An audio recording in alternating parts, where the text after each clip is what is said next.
By understanding horse behavior, you can anticipate their reactions and avoid accidents. In this video, you will learn how to safely handle horses when you're dismounted. You'll learn about a horse's natural instincts and how they perceive the world. We'll show you how to approach, handle, lead, and tie a horse, and we'll inform you about gear to wear to protect yourself.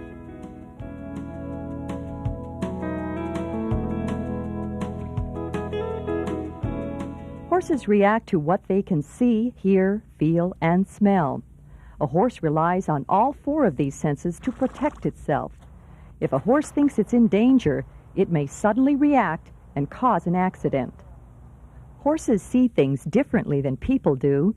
They use both eyes, binocular vision, when looking directly ahead. Each eye also has monocular vision, which allows them to see wide areas to the sides of themselves. They have two blind spots, though, where they can't see. One is directly in front of their head, and the other is directly behind them. To avoid startling your horse, approach it at an angle toward its shoulder so it can see you. Horses are also colorblind. They see in shades of gray, kind of like a black and white TV. Shadows, dark spots, changing surfaces, and blowing trash can frighten them. And although horses have excellent wide-angle vision, they do not have good depth perception. That's why horses often raise and lower their heads to focus on objects. Give your horse time for its eyes to adjust and decide if it's safe to walk into dark, confined areas like horse trailers. Instinct tells them there may be a predator in there waiting to attack them, so your horse needs to be trained to trust you when you tell him it is okay to walk in. To see faraway objects, the horse will raise its head and point its ears in that direction. When the horse is focusing on something close, you may see the horse lower its head and put its ears forward. Knowing these things about a horse's sight will help you anticipate a horse's reactions. Now let's talk about a horse's sense of hearing. When you are alongside of it, it will cock the corresponding ear towards you to keep track of where you are. This is why talking to a horse when working by it is good practice. If you step out of its sight, it can still keep track of where you are by listening to you. Since a horse is also sensitive to touch, keeping a hand on it as you walk around it helps it know where you are. Watch out for the ticklish spots, though. Just like people, many horses may be very sensitive to touch in certain areas. Some of those places may be located around the withers, in the flank area, and on the belly. Horses can feel vibrations through the ground and may be aware of the approach of an animal, a person, or a vehicle before that object can be seen or heard by you. Another sense the horse uses is smell. If a horse smells something that is unusual, it may react. Familiar scents, on the other hand, help comfort it. These are the four primary senses the horse uses to watch out for danger: sight, hearing, touch, and smell. Therefore, when starting to work around an unfamiliar horse, make sure it can see and hear you, and also let it smell you. Just like people, horses develop a personal comfort zone around them. A horse's comfort zone, or flight zone, is the minimal distance that allows him to escape from a predator. Allow time for a horse to adapt to you entering this zone in order to minimize the horse's reaction. Horses also have lines of motion. When a handler is within the comfort or flight zone, they will cause the horse to move forward or backward depending on which side of the line of motion they are standing on. The quicker you move into the flight zone, the quicker the horse reacts. Backing out of the flight zone allows the horse to calm and slow down or stop. The horse's natural reaction to real or imagined danger is one of two things: fight or flight. If a horse can run, they usually will. This is called the flight response. However, if they feel cornered or trapped, their second reaction is to defend themselves with one or more of their four defense tools. This is called the fight reaction. One defense a horse can use to protect itself from danger is its teeth. A horse can use its mouth in a very quick and efficient manner to grab anything it feels may be a threat, such as a person or a brush. When grooming your horse, it's a good idea to keep everything you need in a bucket out of the horse's reach. The horse also uses its teeth for grabbing feed and to give affectionate scratching to its pasture mates. A second defense is the horse's front legs and hooves. A horse can kick a leg forward to strike at a threat in front of it. Its hooves may also smash your toes if you aren't paying attention to where your feet are. Defense tool number 3 is the hind legs, and a horse can direct them with a high degree of accuracy. Avoid kicks by paying attention and not threatening or scaring your horse. Defense tool number 4 is the least dangerous. It is the tail. It is usually used to keep flies off themselves or their herd mates, but if you get in the way, the tail can swat you fairly hard. Your eyes are especially vulnerable, so watch out. To avoid these defenses, there are several precautions you can take. Stay out of range of the mouth and pay attention. Don't stand directly in front of or behind the horse. If you have to work near the horse's body, remain close. If it does kick, you won't get the full force of the blow. When moving to the opposite side of the horse, always place your hand across the hind quarter before walking around the horse. If the horse is going to kick, he will kick at this time and you will be off to the side. Then walk around behind the horse as close as possible or move out of kicking range as you move around. Always let the horse know you are around it and what you're doing by remaining in its vision, talking to it, or touching it.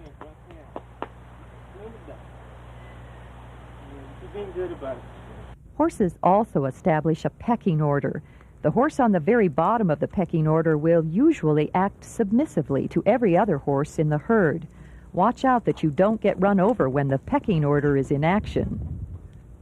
Horses have a good memory, and during training it is necessary to make experiences good and comfortable for both the horse and handler.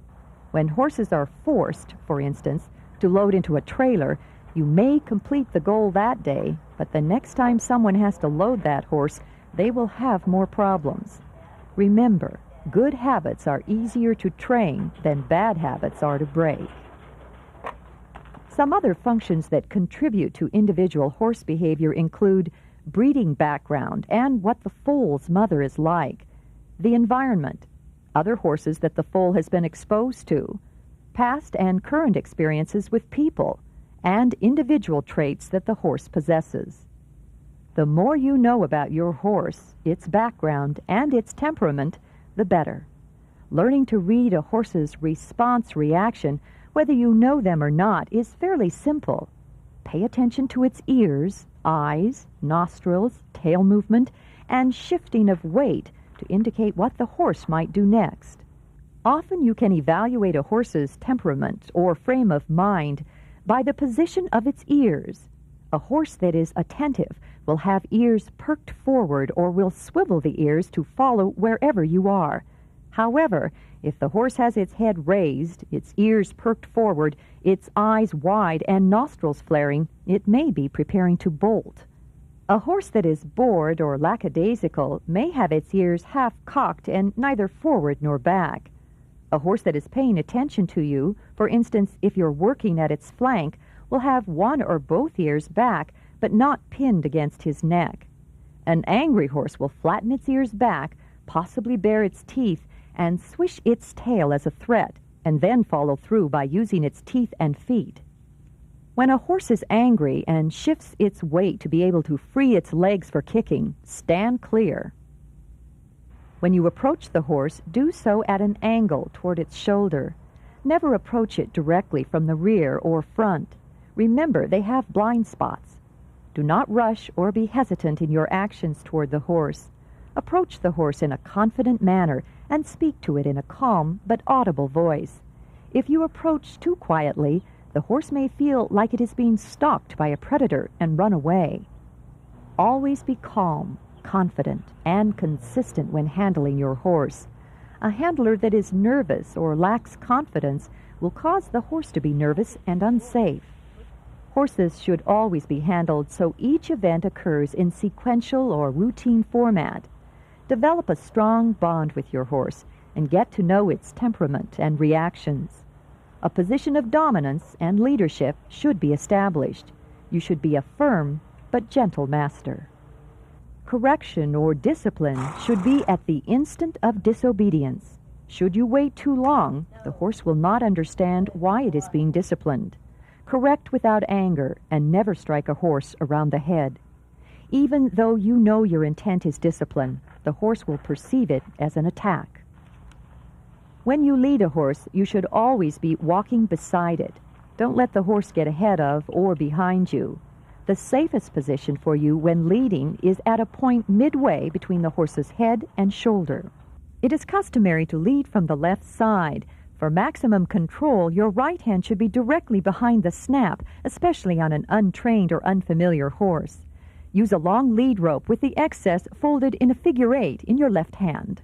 Never wrap the lead rope, halter shank, or reins around your hand, wrist, or body. When leading, extend your right elbow toward the horse. Should the horse shy and make sudden contact with you, its shoulder will hit your elbow first and move you out of the way. Be cautious when leading. Do not walk with your head down. Look where you are going and be aware of your surroundings. Be looking at what the horse is looking at. Usually you would turn the horse to the right or away from you and walk around it. If you do turn to the left, make sure you move first to avoid standing or walking in front of the horse's legs. If the horse rears or pulls away from you, release the hand closest to the halter. If the horse is moving away from you, speak in a calming voice and step toward the horse. It will usually stop. Pulling on the lead will cause the horse to resist further. When tying, untying, or leading a horse, avoid getting your hands or fingers entangled in the lead or in the halter ring. Always tie a horse short. Allow enough length so the neck can be held in a natural position, but short enough to keep it out of danger. Always tie to something secure, such as a strong, sturdy fence post or hitching post, to avoid the possibility of the horse pulling back and breaking loose. Do not tie to a fence rail or gate. The standard for tying a horse is an arm's length at about the horse's eye level. Always tie with a lead rope, never the bridle reins. A slip knot is good for tying a haltered horse. Put the rope around the post, make a loop, fold the end of the rope, and pull it through the loop, and tighten it snugly against the post. This knot can generally be released in a hurry. If your horse is clever enough to untie this one himself, thread the end of the rope through the loop so it can't be undone quite so easily. When tying a horse without a halter, use a bowline knot around the horse's neck. If you use a slip knot, the horse could pull back and hang itself. This knot will not slip and will not come off when adjusted snugly to the horse's neck. Tie your horse away from others to avoid crowding, fighting, or injury. You want to tie your horse in an area that is safe for both you and your horse. When releasing a horse, always untie it before removing the halter.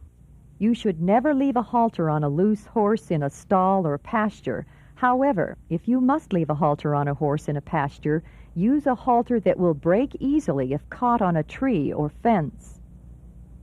If you apply what you've just learned, you'll know how you can modify your behavior to help the horse be calmer. But it doesn't mean that you'll be able to control each stimulus the horse reacts to. Therefore, personal safety is of utmost importance. Wear protective headgear.